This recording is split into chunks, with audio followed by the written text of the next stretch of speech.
Start.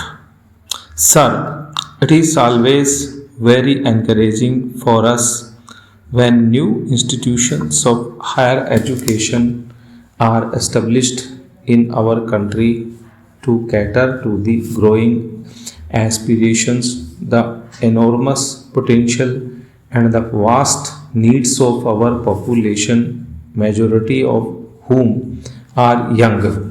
Therefore, I stand here to support this bill on behalf of my party, but it is our duty as parliamentarians to bring to the attention of this august house some lacunae as far as equitable access to quality education is concerned.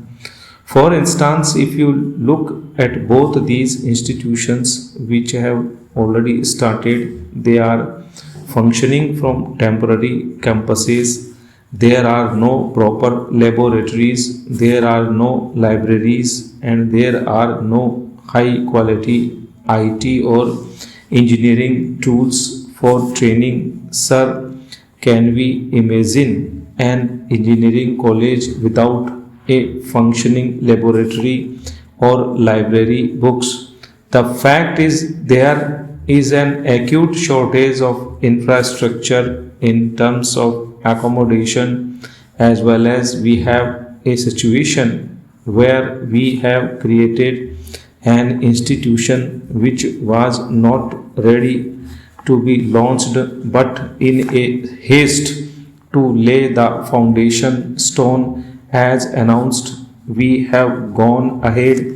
I am sure that the Honorable Minister would look into this matter and this would be rectified as early as possible. Sir, when such institutions were being established in our country, there were three aims with which these highly esteemed institutions were established. The first aim was to bring out brilliant professionals in our country. Pandit Jawaharlal Nehru at that time had stated they will be the architects of our modern media India, so that we produce brilliant professionals in the professional education who would be brought up through these centers of excellence. The second aim was to improve the quality of higher education in the country so that it would act as an encouragement to other engineering colleges and technology institutes, as a result of which the academic standards and standard of education in other institutions also rise.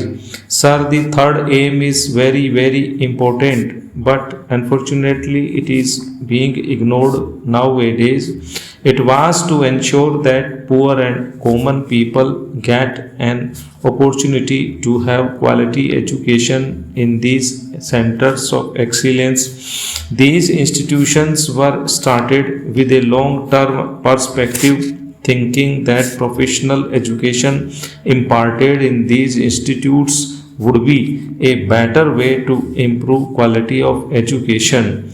Now, sir, the question is that even after 55 years of establishment of the IITs and 10 years of the establishment of NITs, have we been able to achieve the goals? We need to look at this. Now, sir, let me move on to another aspect. A working paper on the quality of engineering education in BRICS countries has been released. In the coming days. The BRICS convention would be held. It would be happening in China this time.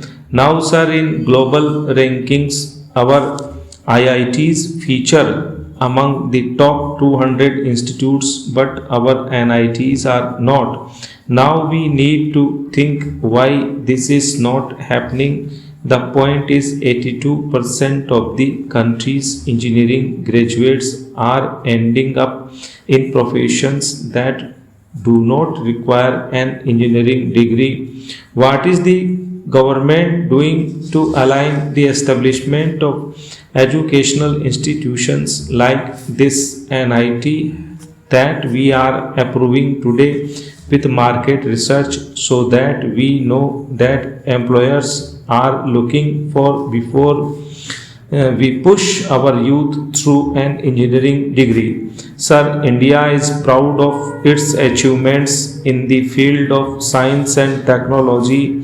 The seeds were sown by our first Prime Minister, Pandit Jawaharlal Nehru, and in order to further promote and enhance the scientific temper in our country, establishment of more scientific institutes of national importance is indeed